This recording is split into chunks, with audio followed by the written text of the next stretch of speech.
Melvin Pemberley was 51 years old, though he could pass for a man in his mid-30s. He was handsome in an Aryan sort of way, with short-cut blond hair, blue eyes that resembled chipped polar ice, and a coolly efficient manner of conducting himself. He tended to wear the type of white lab coats so often associated with scientists, and was rarely found without a pair of surgical gloves on his hands. Doc Pemberley's appearance generally caused people to believe he was a hard-working man dedicated to science. The truth was a good bit more sinister. Pemberley was completely amoral. Where the average person would cringe, Pemberley stared unabashed. When a normal man would rush in to save those in need, Pemberley was more apt to pick up a sheet of paper and begin recording the events occurring before him. And then there was the peculiar interest in the macabre. Doc Pemberley was not only a world-class authority on scientific matters, he was also an amateur occultist, with a collection of books that would be the envy of almost any parapsychologist in the world. Even the good men and women at Miskatonic University would have been impressed by his holdings.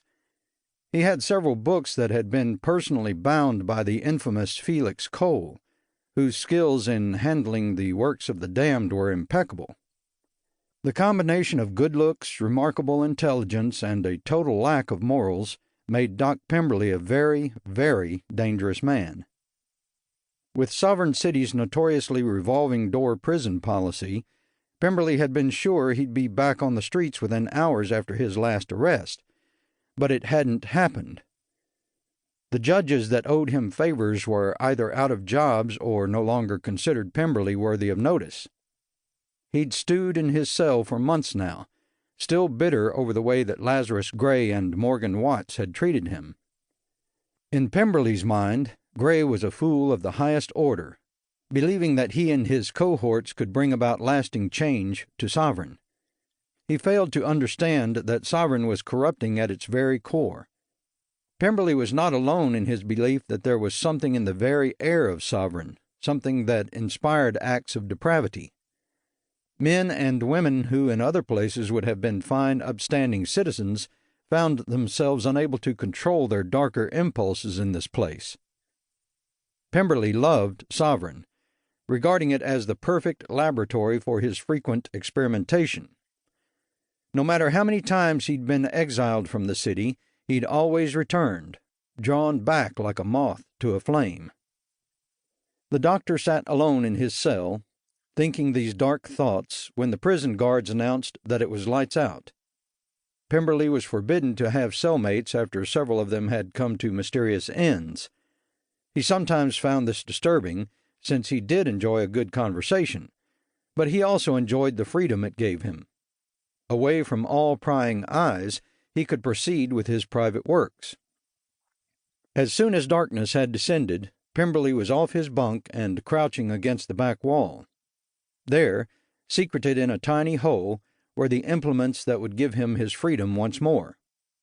The objects had been scavenged from throughout the prison, with a few key components snuck into him by his lawyer. He spread them out on the floor of his cell, carefully drawing a pentagram with a piece of chalk.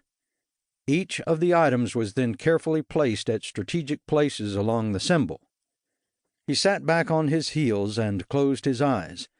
He'd been performing this same ritual for 3 nights now, each time feeling like he was getting closer and closer to attracting the attention of someone who could help.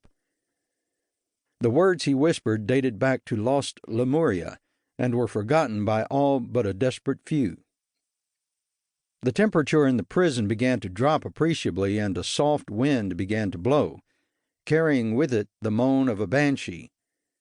The guards who walked their rounds did so a little quicker tonight, and the hardened criminals they watched over pulled their sheets tighter around their bodies. Pemberley fell silent, sensing that he was no longer alone in his cell. Without opening his eyes, he licked his lips and asked, "Who's there?"